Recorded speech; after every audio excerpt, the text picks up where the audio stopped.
안녕하세요. 문학줍줍입니다. 오늘 여러분의 손에 쥐어드릴 작품은 페터 한트케의 페널티킥 앞에선 골키퍼의 불안입니다. 페터 한트케에 관한 내용은 관객 모독 영상을 참고해주세요. 1970년에 발표된 페터 한트케의 작품 페널티킥 앞에선 골키퍼의 불안은 독자들을 혼란스럽게 만드는 소설 중 하나입니다. 이 시대 가장 전위적인 작가라고 평가받는 페터 한트케의 소설답게 읽기가 까다로운 편이죠. 하지만 인간의 근원적 불안을 다루고 있다는 점에서 같은 감정을 느끼며 살아가는 현대인들이 공감할 만한 내용이 있기도 합니다. 골키퍼란 축구의 포지션을 활용해서 주제의식을 풀어가는 것도 흥미롭습니다. 축구를 좋아하는 유럽인답다는 생각도 들게 만들죠. 짧은 소설이니 한 번쯤 도전해보시면 어떨까 합니다. 이 작품에 등장하는 주요 인물들을 소개해드리도록 하겠습니다. 이 작품의 주인공은 요제프 블로우라는 남자입니다. 그는 극장 매표소에서 일하는 게르다라는 여자를 특별한 이유 없이 충동적으로 살해하게 되죠. 그리고 블로우와 친한 사이로 국경 마을에서 여관을 운영하는 헤르타란 여자가 등장합니다. 이들이 이 작품의 주요 등장인물입니다. 이 작품의 주요 줄거리를 소개하도록 하겠습니다. 주인공 요제프 블로우는 이전에 꽤 유명한 골키퍼였지만 최근에는 빈의 한 공사장에서 인부로 일하고 있습니다. 어느 날 그는 공사장에 출근을 했다가 현장 감독이 자기를 힐끗 올려다보는 것을 해고 통지로 받아들이고 박차고 나오죠. 블로우는 택시를 타고 나시마르크트로 가서 거리를 배회하다가 한 극장으로 가서 표를 사고는 그날 저녁 다시 극장으로 가서 간판을 바꾸는 걸 구경합니다. 다음날인 토요일 묵던 호텔에서 일어난 블로우는 또다시 거리로 나서 배회하다가 지하철을 타고 축구 경기장에 들어갔다가 곧 그냥 나와버리죠. 시내로 돌아온 그는 예전에 알고 지내던 한 여자와 만나기로 약속을 하고 함께 식사를 한 뒤 헤어져 야간 영화를 보기 위해 극장으로 갑니다.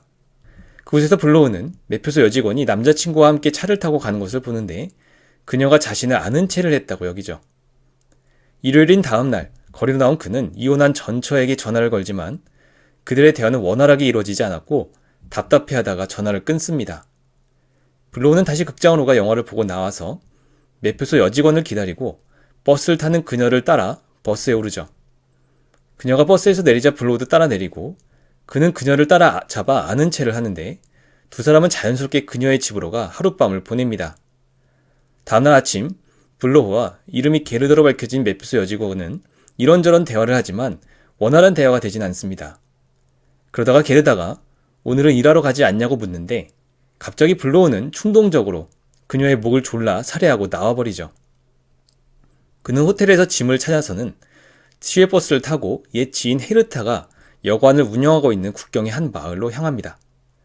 블로우는 버스의 뒷좌석에 앉아 있었는데 옆자리에 있던 부인이 동전이 떨어졌다며 주워주죠. 밤늦게 국경 마을에 도착한 그는 한 여관에서 하룻밤을 지내고 다음날 아침에 일어나 마을에서 한 장애를 가진 학생이 실종되었다는 소식을 듣습니다. 블로우는 헤르타가 운영하는 여관으로 가고 두 사람은 오랜만에 만나 반갑게 인사를 나누죠. 그리고는 외곽 지역을 산책하면서 세관 초소, 수영장 등을 구경하다가 다시 마을로 되돌아옵니다. 다음날 블로우는 객실에 둔 신문에서 매표소 여직원이 살해된 채 발견되었으며 시신 주변에 5센트짜리 동전이 있었다는 기사를 보게 되죠. 그는 다소 불안해하면서도 여관에서 나와 다시 헤르탄을 만나러 가고 그녀와 이런저런 이야기를 나누고 다시 읍내로 돌아옵니다.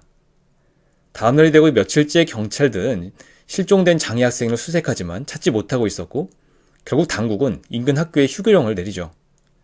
블로우는 마을 이곳저곳을 배회하고 실종 학생을 수색하느라 통행 금지된 곳을 피해 산책을 하고 여관으로 돌아옵니다.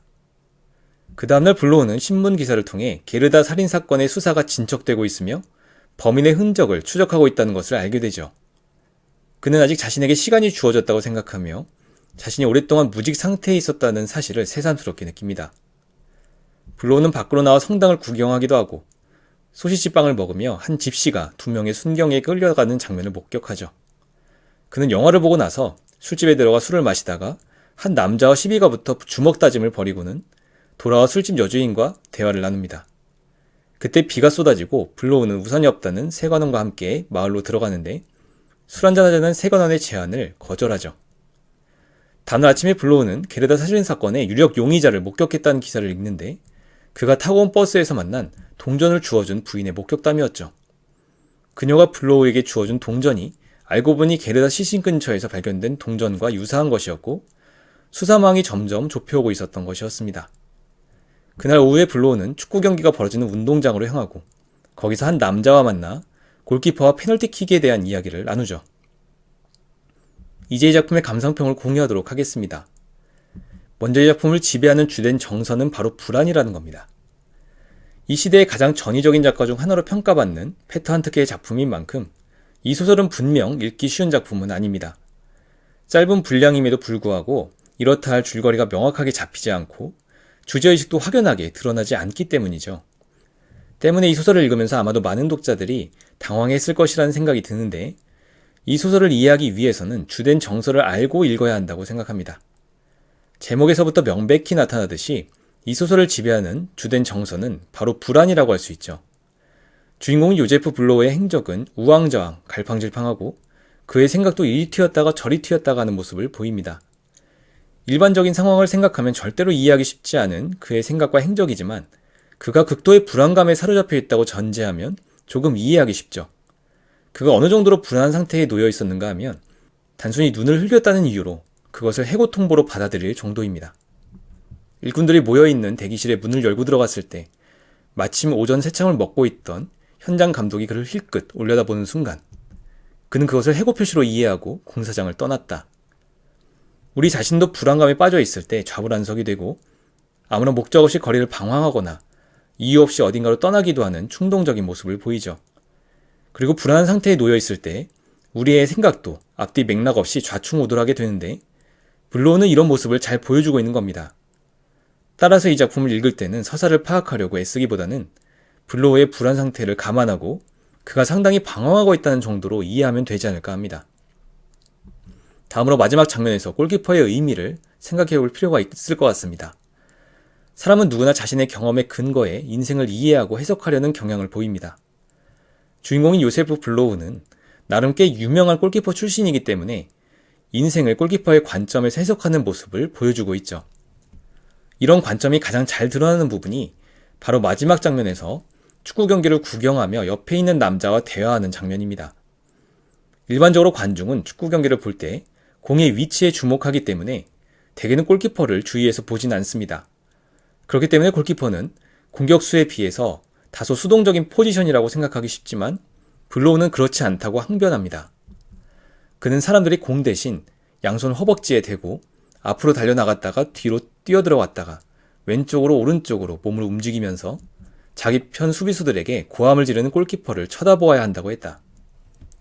공이 오지 않는 순간에도 골키퍼는 능동적으로 움직이고 있다는 점을 지적하여 말하는 것이죠. 반면에 페널티킥 상황에서는 골키퍼도 수동적일 수밖에 없음을 블로우도 인정합니다. 골키퍼는 저쪽 선수가 어느 쪽으로 찰 것인지를 숙고하지요.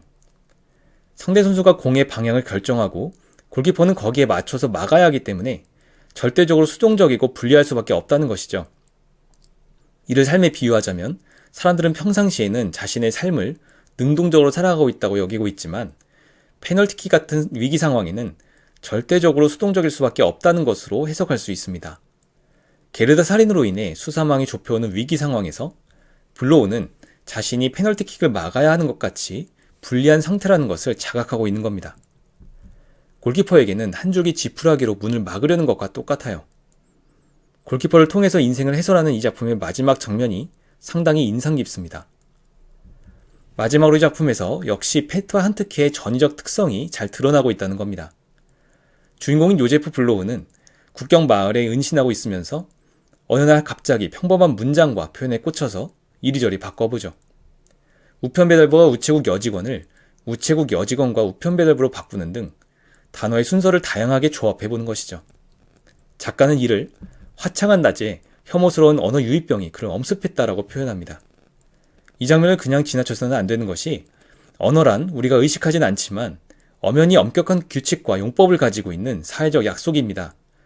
그러므로 블로우가 언어 유희를 하는 모습은 기존의 사회적 약속과 질서에 대한 의문제기라고 해석할 수 있는 것이죠. 이 부분에서 저는 블로우가 단순히 작품 속 등장인물이 아니라 작가인 페터 한트케 자신의 대변자라는 생각을 하게 됩니다. 이 시대의 가장 전위적인 작가로 평가받고 있는 한트케인 만큼 그는 파격적인 작품들을 많이 발표했습니다. 길지 않은 이 소설에서조차 그는 소설이 갖춰야 한다고 여겨지는 기초적인 플롯도 부여하지 않는 모습이죠. 심지어 그는 작품의 후반부에서 블로어가 내다보는 창밖의 풍경을 글자가 아닌 그림으로 표현하기까지 합니다. 문학작품이라는 것은 언어란 재료를 사용하여 창작해낸 예술 장르라고 정의한다면 분명히 파격적인 실험이라고 할 수 있죠. 따라서 블로어를 갑작스럽게 엄습한 언어 유입병이라는 것은 기존 문학 세계의 질서에 대한 도전이고 새로운 시도를 상징하는 것으로 볼 수 있을 겁니다. 이런 부분을 생각한다면 왜 페터 한트케가 이 시대의 가장 전위적 작가로 평가받고 있는지, 그리고 그의 작품들은 짧지만 왜 읽기 어려운지를 알 수 있습니다. 여기까지 페널티킥 앞에 선 골키퍼의 불안 줍줍이었습니다. 감사합니다.